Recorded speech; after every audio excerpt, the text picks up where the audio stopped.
ভারত থেকে বাংলাদেশের জন্য বড় সুখবর। জানাবো আওয়ামী লীগের নতুন ছক এবং সর্বশেষ জানাবো নির্বাচন নিয়ে হঠাৎ নমনীয় বিএনপি। এতক্ষণ শুনছিলেন সংবাদ শিরোনাম, এবার বিস্তারিত। ভারত থেকে বাংলাদেশের জন্য বড় সুখবর। শেখ হাসিনার সরকারের পতনের পর থেকে বাংলাদেশ ও ভারতের সম্পর্কের মধ্যে টানাপোড়েন সৃষ্টি হয়, যা অন্তর্বর্তী সরকারের ক্ষমতায় আসার পরেও অব্যাহত ছিল। হাসিনাকে ফেরত পাঠানোর ইস্যু, সীমান্তে হত্যাকাণ্ড, কাঁটাতারের বেড়া, এইসব কারণে দুই দেশের সম্পর্কের দূরত্ব বাড়ছিল। তবে এখন ভারত থেকে বাংলাদেশের একটি বড় সুখবর এসেছে, যা দুই দেশের সম্পর্কের নতুন দিক উন্মোচন করবে। গত বছরের 5 আগস্ট আওয়ামী লীগ সরকারের পতনের পর বাংলাদেশ ভারত সম্পর্কের মধ্যে অস্বস্তি সৃষ্টি হয়। 8 আগস্ট ক্ষমতায় আসে অন্তর্বর্তীকালীন সরকার। পরবর্তী 7 মাসেরও বেশি সময় পার হয়ে গেলেও দুই দেশের মধ্যে সম্পর্কের টানাপোড়েন বন্ধ হয়নি। সীমান্ত হত্যা, কাঁটাতারের বেড়া, বিদ্যুৎ ও পানি সমস্যা সহ বিভিন্ন কারণে উত্তেজনা আরও বাড়ছিল। তবে এবার দিল্লি থেকে বাংলাদেশে একটি সুখবর এসেছে। পররাষ্ট্র উপদেষ্টা মোহাম্মদ তৌহিদ হোসেন এবং ভারতের পররাষ্ট্রমন্ত্রী এস জয়শঙ্করের মধ্যে একটি বৈঠক অনুষ্ঠিত হয়। বৈঠকের পর ভারত থেকে বাংলাদেশের সুখবর আসে। জানা গেছে, ভারত সরকার বাংলাদেশের কূটনীতিক রিয়াজ হামিদুল্লাহর এগ্রিমো নিয়োগের প্রস্তাব গ্রহণ করেছে। এর ফলে রিয়াজ হামিদুল্লাহ এখন দিল্লিতে বাংলাদেশের নতুন হাই কমিশনার হিসেবে নিযুক্ত হবেন। তিনি সাবেক হাই কমিশনার মুস্তাফিজুর রহমানের স্থলাভিষিক্ত হবেন। পররাষ্ট্র মন্ত্রণালয়ের নির্ভরযোগ্য কূটনৈতিক সূত্র জানিয়েছে যে বাংলাদেশের প্রস্তাবিত নতুন দূত রিয়াজ হামিদুল্লাহর এগ্রিমো ভারত সরকার গ্রহণ করেছে এবং তাদের সবুজ সংকেত পাওয়া গেছে। এর ফলে বাংলাদেশ ভারত সম্পর্কের উন্নতির জন্য একটি বড় পদক্ষেপ নেওয়া হয়েছে। নতুন দূত নিয়োগের মাধ্যমে দুই দেশের মধ্যে নতুন সহমত এবং সহযোগিতা শুরু হতে পারে। ঢাকা দিল্লি সম্পর্কের এই নতুন অধ্যায়ের শুরুতে নতুন দূত রিয়াজ হামিদুল্লাহর জন্য অনেক চ্যালেঞ্জ অপেক্ষা করছে। 5 আগস্টের পট পরিবর্তন এবং শেখ হাসিনার ফেরত পাঠানোর ইস্যু নিয়ে দীর্ঘ সময় ধরে চলা অস্বস্তি কাটানো এবং ভারত সহ নিকট প্রতিবেশী দেশের সঙ্গে সুসম্পর্ক তৈরি করা তার জন্য বড় চ্যালেঞ্জ হতে চলেছে। তবে রিয়াজ হামিদুল্লাহর অভিজ্ঞতা এবং কূটনৈতিক দক্ষতা তাকে এই চ্যালেঞ্জ মোকাবেলায় সহায়ক হবে। রিয়াজ হামিদুল্লাহ একজন কূটনীতিক হিসেবে ইতোমধ্যে ভারত সহ বিভিন্ন দেশের সঙ্গে কাজ করার অভিজ্ঞতা অর্জন করেছেন। তিনি ভারতে পড়াশোনা করেছেন এবং সেখানে কূটনীতিক হিসেবে কাজ করেছেন। তার বহুপাক্ষিক অর্থনীতি এবং কানেক্টিভিটির প্রতি গভীর দক্ষতা রয়েছে, যা ভারত সহ অন্যান্য দেশগুলির সঙ্গে সম্পর্ক উন্নয়নে সহায়ক হবে। এর আগে রিয়াজ হামিদুল্লাহর পররাষ্ট্র মন্ত্রণালয়ে আঞ্চলিক সংস্থা এবং বহুপাক্ষিক অর্থনৈতিক বিষয়াবলী দেখভালের দায়িত্বে ছিলেন এবং অতিরিক্ত পররাষ্ট্র সচিব হিসেবে কাজ করেছেন। বর্তমানে তিনি পররাষ্ট্র সচিব হিসেবে ঢাকায় কর্মরত আছেন। বাংলাদেশ সরকারের পক্ষ থেকে রিয়াজ হামিদুল্লাহর জন্য ভারত সরকারের কাছে গত বছরের নভেম্বরে একটি টিমও পাঠানো হয়েছিল। ভারতের সঙ্গে সম্পর্কের উন্নতি করতে এই প্রস্তাব একটি গুরুত্বপূর্ণ পদক্ষেপ হিসেবে দেখা হচ্ছে। ভারত সরকার তার এগ্রিমো গ্রহণ করে যে সংকেত দিয়েছে, তা বাংলাদেশ ভারত সম্পর্কের মধ্যে নতুন আশা তৈরি করেছে। বাংলাদেশ ভারত সম্পর্কের ভবিষ্যৎ অনেকাংশে রিয়াজ হামিদুল্লাহর কাজের উপর নির্ভর করবে।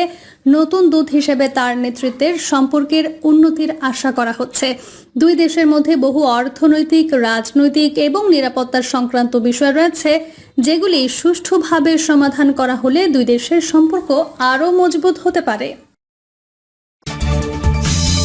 আওয়ামী লীগের নতুন ছক। আন্তর্জাতিক অপরাধ ট্রাইব্যুনালে বিচার কাজ শেষ না হওয়া পর্যন্ত আওয়ামী লীগ সহ তার অঙ্গ সংগঠনের সব কার্যক্রম নিষিদ্ধ, এই সুনির্দিষ্ট ঘোষণা আগে দিয়েছে সরকার। সেই নিষেধাজ্ঞার মধ্যেও দেশকে অস্থিতিশীল করতে দলের প্রতিষ্ঠা বার্ষিকী পালনের নামে মাসব্যাপী কর্মসূচির পরিকল্পনা নিয়েছে আওয়ামী লীগ। সার্বিক আইন শৃঙ্খলা প্রশ্নবিদ্ধ করতে র্যাব, পুলিশের পোশাকে ছিনতাই, ডাকাতি, প্রধান উপদেষ্টা ডক্টর মোহাম্মদ ইউনূসের পদত্যাগ ও ট্রাইব্যুনালে জুলাই গণহত্যার বিচার বন্ধের দাবিতে ঢাকা মহানগর ও বিভাগীয় শহরগুলোতে বিক্ষোভ প্রতিষ্ঠা বার্ষিকী উপলক্ষে গভীর রাতে শ্রদ্ধা নিবেদন ও ভার্চুয়াল আলোচনার সভা এবং স্বল্প পরিসরে একত্রিত হয়ে ঝটিকা মিছিলের কর্মসূচি নিয়েছে দলটি। পুলিশের চোখ ফাঁকি দিয়ে এই কর্মসূচি পালনে নির্ধারিত তারিখ 23 জুনের আগে এবং পরে মিছিল করার সিদ্ধান্ত নেওয়া হয়েছে। আবার গ্রেপ্তার এড়ানোর জন্য কর্মসূচি শেষে জনসাধারণের সঙ্গে মিশে যাওয়ার পরিকল্পনা রয়েছে দলের গুপ্ত কার্যক্রমে নিয়োজিত কর্মীদের। আইন শৃঙ্খলা সংশ্লিষ্ট একটি গোয়েন্দা প্রতিবেদনে নিষিদ্ধ আওয়ামী লীগ এমন পরিকল্পনার তথ্য উঠে এসেছে।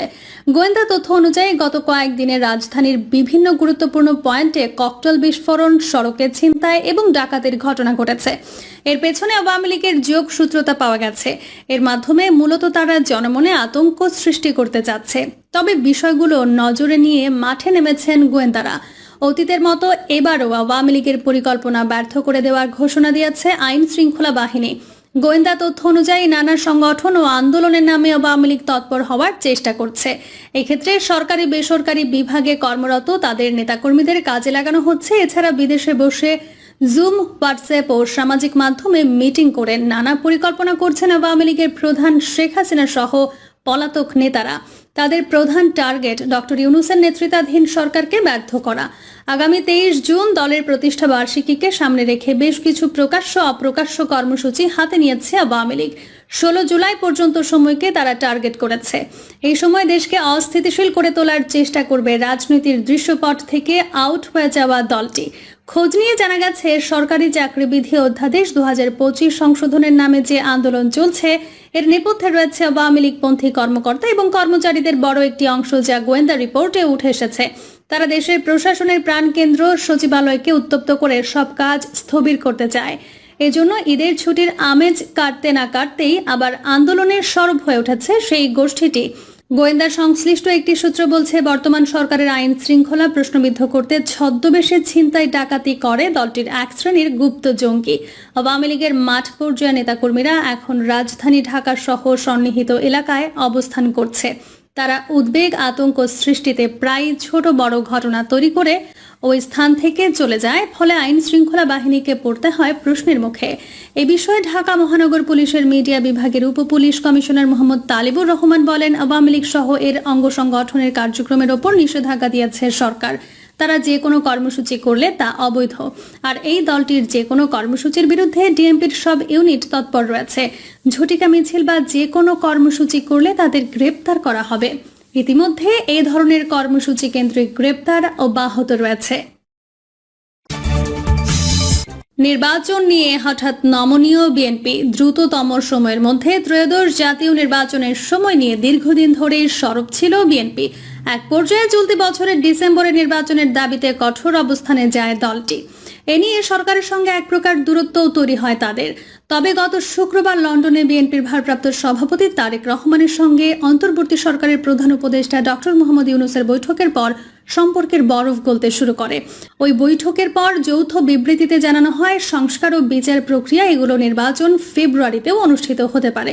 ওই বৈঠককে স্বাগত জানালেও আগামী ফেব্রুয়ারিতে জাতীয় নির্বাচনের বিষয়ে হওয়ার সিদ্ধান্ত নিয়ে দ্রুত নির্বাচন কমিশনের সঙ্গে আলোচনা করার জন্য সরকারের প্রতি আহ্বান দলটির স্থায়ী কমিটির সদস্য সালাউদ্দিন আহমেদের। গত সোমবার তিনি বলেন, অন্তর্বর্তী সরকারকে বলবো, জনগণের পক্ষে, গণতন্ত্রের পক্ষে অতি দ্রুত আমরা যেন ডেমোক্রেটিক ট্রান্সফরমেশনে যেতে পারি, সেরকম কার্যক্রম আপনারা নেবেন। তিনি আরো বলেন, লন্ডনের আলোচনার সূত্র ধরে যে সিদ্ধান্ত